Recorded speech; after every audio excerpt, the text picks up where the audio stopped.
What's up guys, welcome back to another video.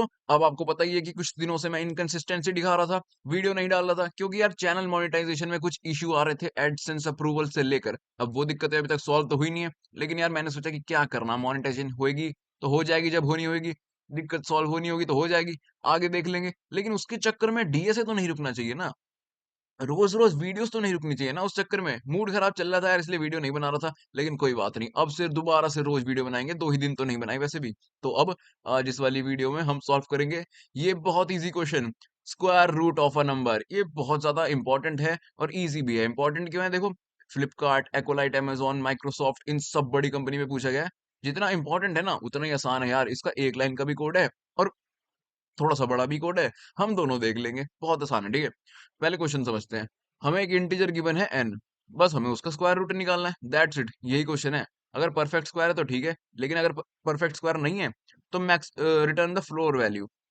अब floor value क्या है? अरे यार, for any number the greatest integer which is less then और equal to that number. यानी कि अगर एग्जांपल से मैं देखूं तो 5 जो है वो परफेक्ट स्क्वायर नहीं है, लेकिन उसका स्क्वायर अगर रूट में निकालूं तो 2 पॉइंट समथिंग आएगा, 2 पॉइंट समथिंग। तो हमें ये समथिंग को जो है ना, इसे हटा देना है और 2 को रिटर्न कर देना है, दैट्स इट। अब n जो है 4 है, तो 4 एक परफेक्ट स्क्वायर है, तो उसका स्क्वायर रूट तो 2 आ गया, तो दैट्स इट, हमने 2 रिटर्न कर दिया। फ्लोर वैल्यू और यहाँ पे कोई परफेक्ट स्क्वायर नहीं है, तो उस केस में हमें क्या रिटर्न करना है कि जैसे मान लो 40 है, मेरे को 40 का स्क्वायर रूट बताओ। तो आप बोलोगे कि यार 40 का स्क्वायर रूट, वो तो यार कुछ 6 पॉइंट समथिंग आएगा। तो बस वो समथिंग रहने दो ना। 6 के बाद अगला स्क्वायर किसका है? 7 का है, वो तो 40 से बड़ा होता है। तो उसे भूल जाओ, जो छोटा है ना 6, उसको रिटर्न कर दो, यानी कि 40 के केस में आंसर आ गया 6। दैट्स इट यार, इतना ही क्वेश्चन है। एक नंबर गिवन है, उसका स्क्वायर रूट निकाल दो। अगर वो परफेक्ट स्क्वायर नहीं है तो ये डेसिमल वाले पार्ट को हटाओ, ये जो 6 पॉइंट समथिंग आ रहा है ना, इसमें 6 रिटर्न कर दो। बस पॉइंट से पहले का पार्ट रिटर्न कर दो, इतना ही क्वेश्चन है। तो अब देखो इसकी अप्रोच क्या है। अप्रोच देखने से पहले एक चीज और देखो, ये देखो, टाइम कॉम्प्लेक्सिटी। इसे सॉल्व करना है लॉग एन टाइम कॉम्प्लेक्सिटी में। ओके, इसको तो देखते ही हमारे दिमाग में एक चीज याद आ गई कि भाई, जो लॉग एन टाइम कॉम्प्लेक्सिटी है, वो तो मैं 10 बार बता चुका हूँ, 11वीं बार फिर बता रहा हूँ कि सिर्फ बाइनरी सर्च ही है जो लॉग एन टाइम कॉम्प्लेक्सिटी में पूरे डीएसए में काम करता है। यानी कि ये बाइनरी सर्च से सॉल्व होगा। और एक उससे भी बढ़िया बात सुनो, ये जो हमें काम करना है ना, किसी नंबर का स्क्वायर रूट निकालना है, सी प्लस प्लस में इसके लिए ऑलरेडी एक इनबिल्ट फंक्शन है स्क्वायर रूट। तो हमें इनपुट में क्या गिवन है? एन। तो अगर मैं यहाँ पे कर दूं return square root function SQRT, उसमें पास कर दूं एन, तो अपना काम इस लाइन में ही हो जाएगा। इसको रन करके देखें, कंपाइल रन करके देखते हैं। ओहो, सक्सेसफुली कंपाइल हो गया, सबमिट करके भी देख लेते हैं। ओके, सबमिट भी हो गया, सारे टेस्ट केस पास भी हो गए, हमें गीक बिट भी मिल गई, स्ट्रीक भी हमारी कंप्लीट हो गई। लेकिन यार ये जो है ना तरीका, ये एकदम सही तरीका है कि यहाँ पे क्वेश्चन ने बस ये बोला है कि भाई ये काम कर दे। अब हम ये काम बिल्ट इन फंक्शन से करें या फिर अपना दिमाग लगा के लॉजिक बिल्ड करें। टाइम कॉम्प्लेक्सिटी तो सेम है ना। अच्छा, ये स्क्वायर रूट फंक्शन होता है ना, इसकी टाइम कॉम्प्लेक्सिटी लॉग इन होती है। अगर मैं गूगल भी कर लूँ,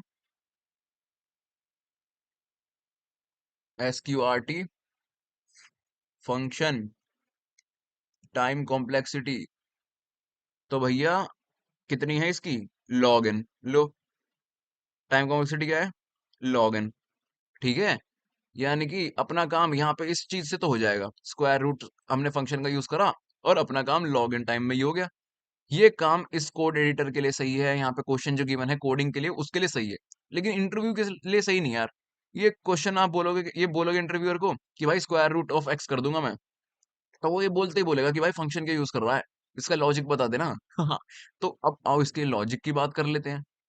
तो यहाँ पे मैं आ चुका हूँ ब्लैक बोर्ड पे। ठीक है, अब जो स्क्वायर रूट फंक्शन हमें लिखा है ना, वो लॉग एन टाइम कॉम्प्लेक्सिटी में क्या कर देता है? स्क्वायर रूट फाइंड कर देता है, यानी कि बाइनरी सर्च से करता है वो। तो कैसे करता है वो? अरे बहुत आसान है यार, मेरे को एक बात बताओ, हमें कोई नंबर गिवन है एन, तो उसका स्क्वायर रूट क्या होगा? भैया एक चीज बहुत सिंपल बता दो, 0 से लेकर एन के बीच में ही होगा ना। बहुत सिंपल रेंज ले लिया आपके लिए, बहुत सिंपल रेंज। किसी नंबर का स्क्वायर रूट उस नंबर से बड़ा थोड़ी ना होगा। अरे ठीक है, किसी नंबर का स्क्वायर रूट उस नंबर से बड़ा थोड़ी ना होगा। तो बस हमें अपनी रेंज मिल गई, यानी कि इसमें हमें कोई नंबर ढूंढना है। अब बस वो रेंज सॉर्टेड भी होगी। जैसे कि मान लो मेरे को 36 का स्क्वायर रूट ढूंढना है, तो भैया मेरे को पता है कि वो 0 से लेकर कहाँ पे होगा, 36 के बीच में ही होगा। हाँ, मेरे को पता है कि 36 का अगर मैं डिवाइड कर दूं तो उससे भी पहले होगा, लेकिन बहुत बेसिक रेंज ले ली हमने आपके लिए कि 0 से लेकर 36 के बीच में ही होगा वो, कहीं ना कहीं। ऐसा तो नहीं है ना कि 36 से बड़ा हो जाए या 0 से छोटा हो जाए। बस तो फिर अब ये क्या पूरे जो नंबर हैं, सीक्वेंस है, ये सॉर्टेड है? अरे भैया 0 से 36 काउंटिंग सॉर्टेड तो है। तो बस सीक्वेंस सॉर्टेड भी है और हमें कोई नंबर भी ढूंढना है इसमें, तो भैया बाइनरी सर्च हम क्यों नहीं अप्लाई कर सकते? बिल्कुल कर सकते हैं। तो इसमें हम बाइनरी सर्च अप्लाई कर लेंगे और अपना काम हो गया। आओ इसको ड्राई रन भी कर लेते हैं। मान लो हमें 36 का वो ढूंढना है स्क्वायर रूट। तो हमने क्या किया, स्टार्ट ले लिया यहाँ 0 पे और एंड ले लिया अपने 36 पे कि भाई इस रेंज के बीच में है, ढूंढ ले। तो अब क्या करते हैं हम बाइनरी सर्च में, स्टार्ट और एंड के बाद मिड निकालते हैं। तो मिड क्या आएगा, 0 + 36 डिवाइड बाई 2, यानी कि मिड आ गया अपना 18।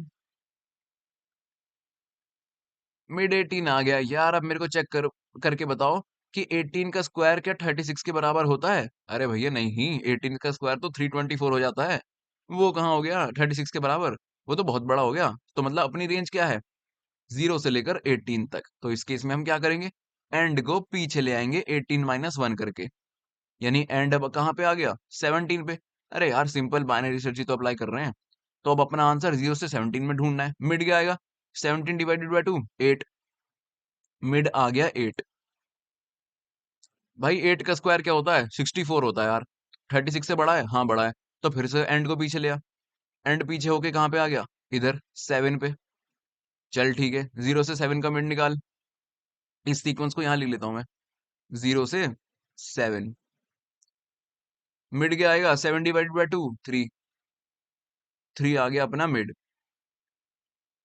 अब 3 का स्क्वायर देख क्या होता है, 3 का स्क्वायर तो गाइस 9 होता है और 9 36 से छोटा है। तो इस केस में हमें क्या करना है, स्टार्ट को प्लस करना है। तो स्टार्ट आ गया 4 पे। अब स्टार्ट किस पे आ गया, 4 पे। और एंड मिड +1 हो गया ना स्टार्ट, तो स्टार्ट 4 पे आ गया और एंड तो वही है 7 पे। तो इन दोनों का मिड निकाल, 7 + 4 11 डिवाइडेड बाई 2, 5। मिड आ गया 5। 5 का स्क्वायर क्या होता है, 25। 25 36 से अभी भी छोटा है।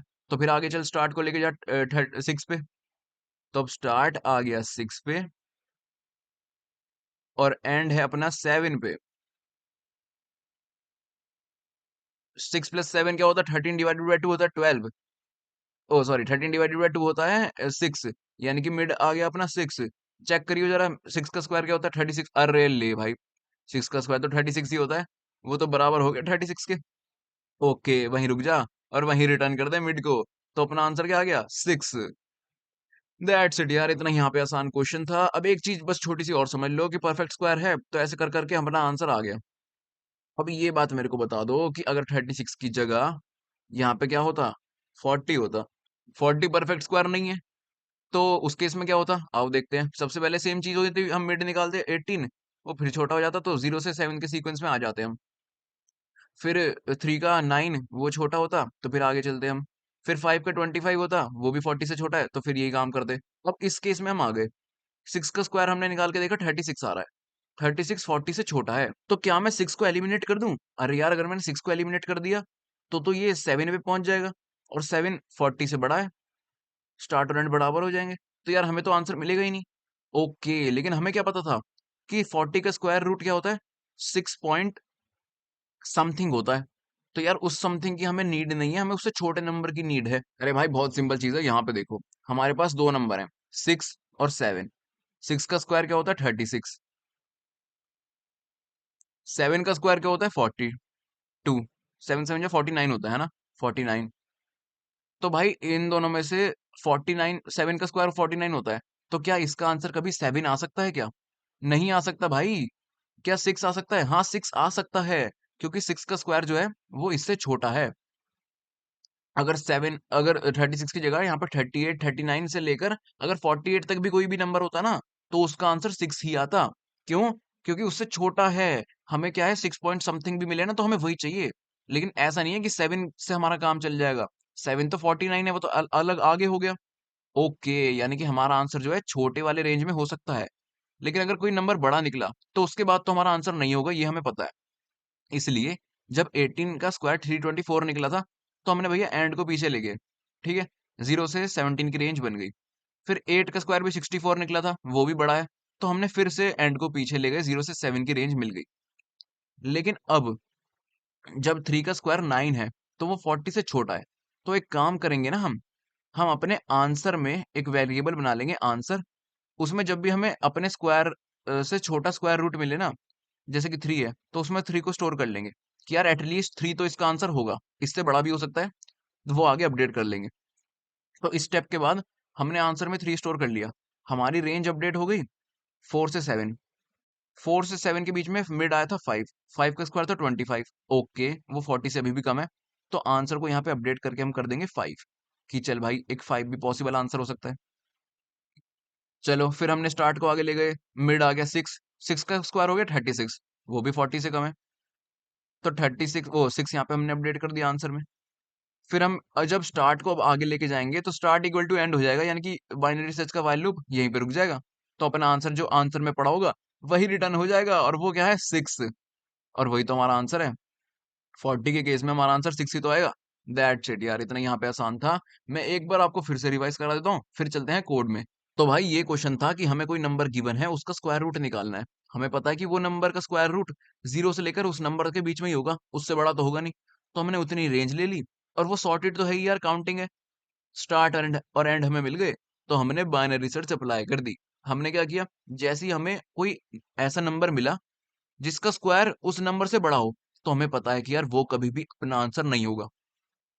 तो उसके आगे के सारे नंबर हमने एलिमिनेट कर दिए, एंड को मिड माइनस वन कर दिया। लेकिन जब भी हमें कोई नंबर छोटा मिला उस नंबर से, तो यार हमें ये पता है कि वो उसका एक पॉसिबल आंसर हो सकता है। क्योंकि मान लो हमें कोई नंबर मिला हो इनपुट में जो परफेक्ट स्क्वायर ना हो, तो उसका आंसर तो उससे छोटा ही होगा ना, पॉइंट में समथिंग आएगा। तो वो हमें स्टोर करके रखना पड़ेगा। जैसे ही वो बढ़ता रहेगा, हम उसे अपडेट करते रहेंगे, और जैसे ही लूप खत्म हुआ, उसको ही हम रिटर्न कर देंगे। दैट्स इट यार, इतना ही सिंपल है। आओ इसको ही लिख देते हैं कोड में। तो यहाँ मैं आ चुका हूँ कोड एडिटर पे, और यार वही चीज लिख देते हैं यहाँ पे जो हमने वहां ब्लैक बोर्ड पे समझी। अच्छा एक बात बताओ, कि अगर हमें बोले कि 0 का स्क्वायर रूट निकाल, या फिर बोले कि 1 का स्क्वायर रूट निकाल, तो भाई उनका तो स्क्वायर रूट वही होता है ना। 0 का स्क्वायर रूट 0 होता है, 1 का स्क्वायर रूट 1 होता है, तो उस केस में रिटर्न n कर दियो। अब यहाँ पे लॉन्ग लॉन्ग की बात हो रही है, तो एक काम कर, कंट्रोल सी कंट्रोल वी कर, और क्या बना दे, एक बना दे स्टार्ट, उसे इनिशियलाइज कर दे 1 से, एक बना दे एंड, उसे इनिशियलाइज कर दे n से, और एक अब आंसर वेरिएबल भी बना ले, और उसे ऐसे ही रहने दे। अभी उसे अपडेट तो हम करने ही वाले हैं। फिर अपना वाइल लूप स्टार्ट कर, बाइनरी सर्च वाला एक काम कर, तब तक चला जब तक start less than equal to end नहीं हो जाता। और उसके अंदर क्या कर, सबसे पहले तो मिड निकाल ले, control V, mid is equals to start plus end वाली कर दे, स्टार्ट, क्योंकि हमें पता है रेंज में आएगा आंसर, प्लस एंड, इतना बड़ा तो स्क्वायर रूट देंगे नहीं, डिवाइडेड बाय 2। ओके, अब बस चेक क्या करना है, अरे यार बहुत सिंपल है, तीन ही तो कंडीशन है। या तो जो हमारा नंबर हमें मिलेगा, उसका अगर स्क्वायर करके देखें मिड इंटू मिड, वो हमारे एन के बराबर हो जाएगा, इक्वल इक्वल टू एन। तो उस केस में क्या कर, रिटर्न कर दे वो नंबर, रिटर्न मिड। वरना अगर इफ जो नंबर का स्क्वायर आया है, अगर एक बात बता, वो बड़ा है, अपने एन से ही बड़ा है, तो क्या कभी आंसर होएगा वो, अरे नहीं होएगा यार। तो एक काम कर, एंड को मिड माइनस वन कर दे, मिड माइनस वन। वरना जो अपना आंसर है वो छोटा है, तो यार छोटा तो पॉसिबल हो सकता है, उसे बाद में अपडेट कर लेंगे, लेकिन अभी स्टोर तो कर लेते हैं ना कहीं। तो आंसर वेरिएबल में स्टोर कर ले, आंसर इक्वल्स टू मिड, ये मेरे को ब्रैकेट में लिखना पड़ेगा क्योंकि इसमें हमें अपडेट भी करना है ना। तो answer is equal to mid तो कर ले, और क्या कर, इसको भी नीचे ले आता हूँ मैं, और क्या कर, अपना स्टार्ट को आगे ले जा, स्टार्ट अगले पॉसिबल आंसर के लिए is equals to mid plus one. अरे भैया दैट्स इट, कोड पूरा हो चुका है। यहाँ पे अपना लूप यहाँ खत्म हो रहा है ना, तो रिटर्न कर दे आंसर। बहुत सिंपल था यार, इतना ही 2 लाइन का कोड था। एक काम करते हैं, इसे कंपाइल रन करके देखते हैं, फिर आपको समझा के सबमिट कर देंगे, देखें कोई छोटी मोटी गलती ना हो। क्या हुआ, एक्सपेक्टेड, ओके कोई यहाँ पे रह गया लगाना, यहाँ पे रह गया होगा। अच्छा ये लूप वाला, अच्छा ये तो एल्स का था ना। ओके, तो यहाँ पे लगाना है और इसको हटाओ। लूप का ब्रैकेट ये रहा। फंक्शन का ब्रैकेट कहाँ है? अच्छा, वो भी मिसिंग है। ओके, अब देखते हैं।